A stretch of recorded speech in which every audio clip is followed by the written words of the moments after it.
Công nghệ giải trình tự ADN giúp các nhà khoa học làm sáng tỏ những câu hỏi mà con người đã đặt ra về động vật trong nhiều thế kỷ. Bằng cách lập bản đồ bộ gen động vật, giờ đây chúng ta đã hiểu rõ hơn về cách hươu cao cổ có chiếc cổ khổng lồ và tại sao rắn lại dài như vậy.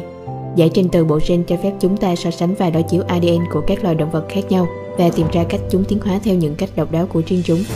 Nhưng trong một số trường hợp, chúng ta phải đối mặt với một bí ẩn.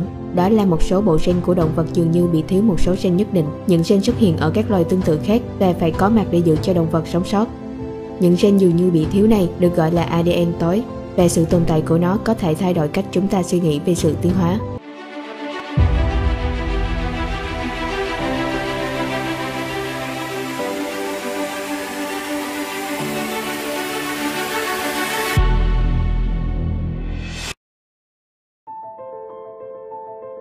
Tiến sĩ khoa học Adam và đồng nghiệp của ông lần đầu tiên bắt gặp hiện tượng này khi giải trình tự bộ gen của loài chuột cát, một loài chuột nhảy sống ở sa mạc.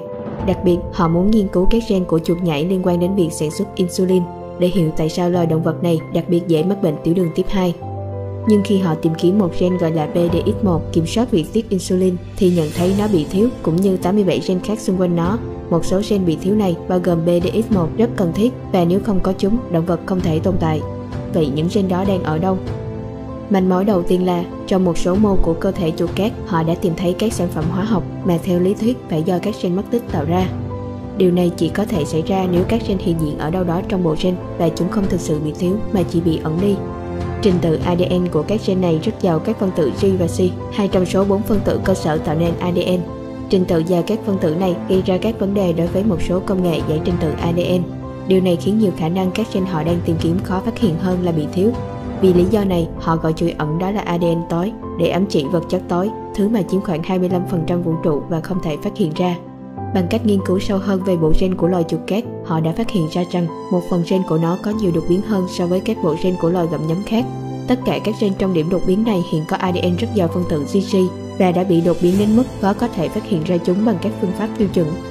Việc đột biến quá mức thường sẽ khiến một gen ngừng hoạt động, nhưng bằng cách nào đó, các gen của chuột cát vẫn có thể hoàn thành vai trò của chúng, bất chấp sự thay đổi triệt để đối với trình tự ADN. Đây là một nhiệm vụ rất khó khăn đối với gen. Loại ADN tối này trước đây đã được tìm thấy ở loài chim. Các nhà khoa học đã phát hiện ra rằng có 274 gen bị mất tích. Chúng bao gồm gen leptin, một loại hormone điều chỉnh sự cân bằng năng lượng mà các nhà khoa học đã không thể tìm ra trong nhiều năm. Một lần nữa, những gen này có hàm lượng GC rất cao, và các sản phẩm của chúng được tìm thấy trong các mô cơ thể của chim, mặc dù các gen này dường như bị thiếu trong trình tự bộ gen.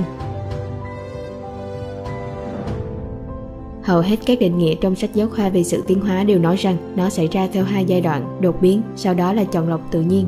Đột biến ADN là một quá trình phổ biến và liên tục, xảy ra hoàn toàn và ngẫu nhiên.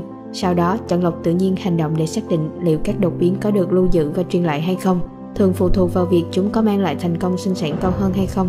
Nói tóm lại, đột biến tạo ra sự biến đổi trong ADN của một sinh vật, và chọn lọc tự nhiên sẽ quyết định nó ở lại hay đi, và điều đó sẽ làm sai lệch hướng tiến hóa. Nhưng có một số điểm nóng của đột biến trong bộ gen. Nó có nghĩa là các gen ở một số vị trí nhất định có cơ hội đột biến cao hơn những vị trí khác. Điều này có nghĩa là những điểm nóng như vậy có thể làm sai lệch hướng tiến hóa, và chọn lọc tự nhiên có thể không phải là động lực duy nhất của quá trình tiến hóa.